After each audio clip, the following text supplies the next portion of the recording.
All right, guys, quick update out here on Kentucky Lake. You can see that I'm in the Simms gear today. It got cold last night. It got down in the 30s. We had this weird system come across the region here, brought colder temperatures. It actually snowed last night. So water temperature fell a few degrees, but for the most part, you know, a lot of fish are up trying to spawn. You know, those fish aren't just going to swim out of a creek. They may just be a little bit harder to catch whenever conditions get like that. But water levels around 357. It hasn't come up to summer pool yet that I can remember.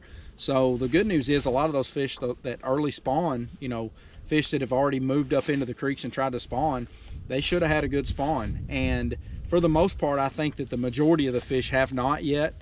You know, we're still, it seems like a lot of the country, the spawn is a little bit behind just due to, I guess, you know, the cooler temperatures and stuff. But we've got a full moon coming. I believe it's this weekend, so I'll look for a lot of those fish to move up. But you know, lake conditions, water clarity has finally started to clear up since last time I checked in with you guys.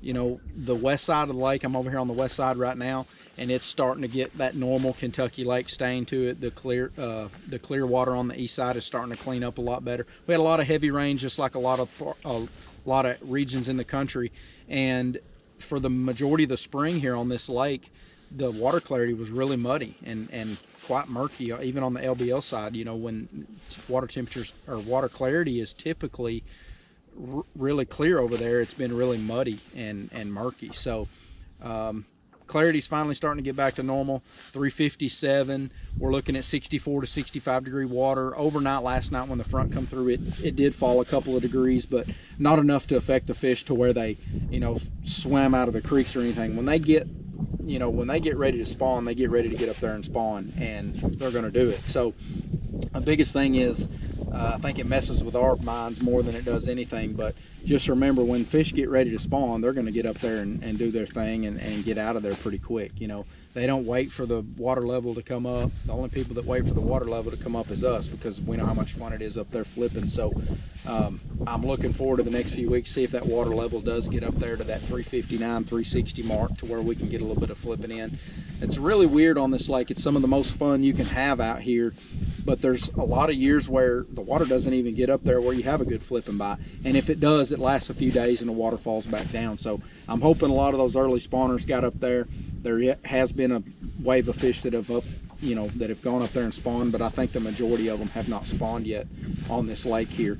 So for the most part, over the last couple of weeks, TVA has been pulling, I mean, ripping some water down through this system, 200,000 here every day. And I was fishing current breaks, main lake points, things like that that had current around them, and catching a good number of fish. I had some of the better days that that I've had. Matter of fact, it'll sound like a God story, but about a week ago, I actually had like 30-something keepers, you know, in that 15, 16 inch mark. Not a lot of big fish, but I did catch a good number of keepers. It's probably the best day I've had in probably 3 years out here. So a lot of the 13, 14 inch fish that we've seen the last few years, those fish are starting to get that keeper size, you know, which is what we need for this system. We need a lot more.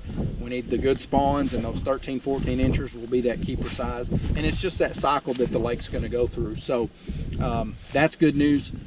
Had a lot of good days, had some tough days too, you know, depending on the weather and the wind. Anytime you get, you know, the month of March and April out here, even into May, you get those strong north winds a lot of times, and it makes running around a lot tougher. But for the most part, the lake's back in normal conditions. You know, that normal stain, like I say, water temperatures in the low to mid 60s, and fishing has been overall pretty good. Talk about a few baits here.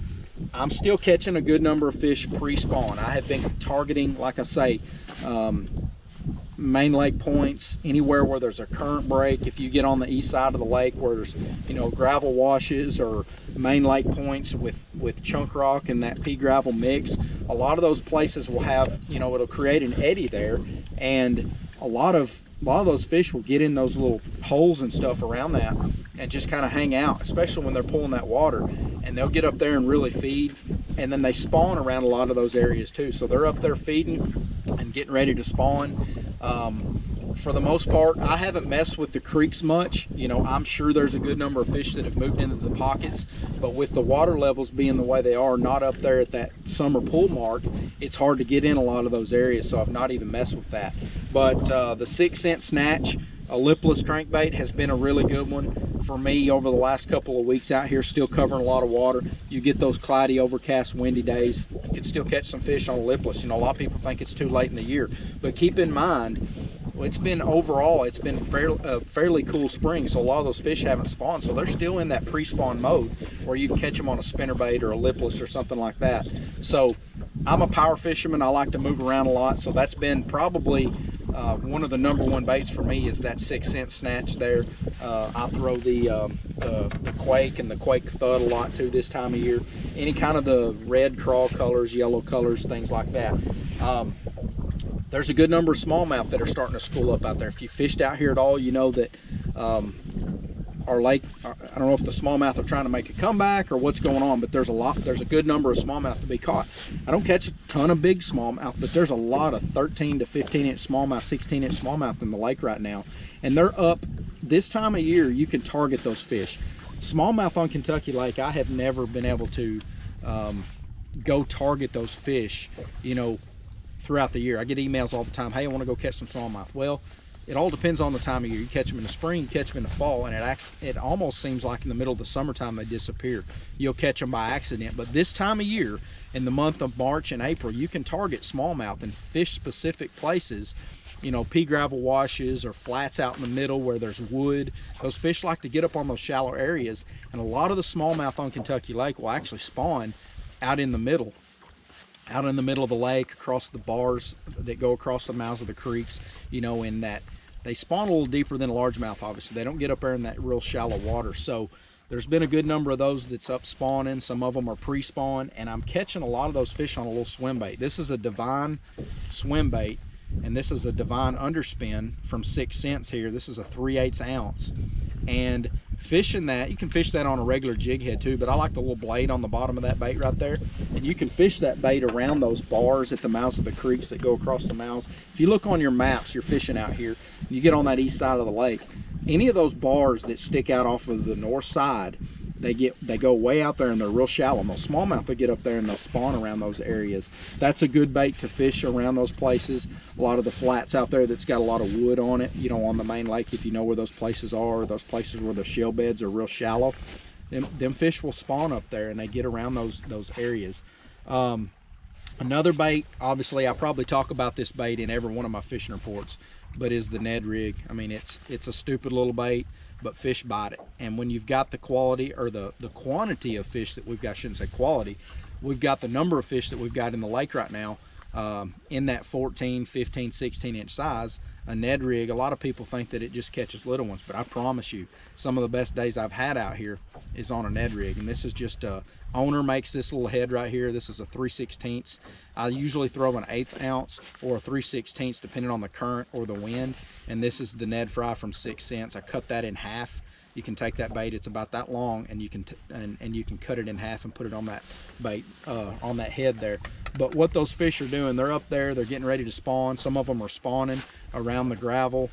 You get on the east side and you see some of the gravel points. If it looks fishy and it looks good, you can go fish it, and usually you'll catch a number of fish there. But the majority of them have been around, like I say, those areas where there's current breaks. And now that they've backed that current off to nearly nothing, you know, like 30,000 I think is what they're pulling today, that bite's getting a lot tougher. Those fish were relating to that stuff due to that current that was rolling through there, and they were pulling up there and feeding.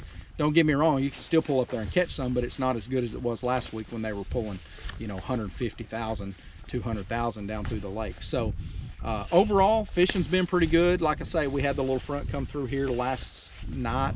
It made things a little bit of a challenge. In the next couple of days, probably it might take them a day or so to get back in the swing of things, but overall fishing's been pretty good. I'm looking forward to a good spring. I've got some days still available the latter part of May, so any of you guys that are looking for a fishing trip or looking for electronics help, I'm still doing the on-water training with Lowrance.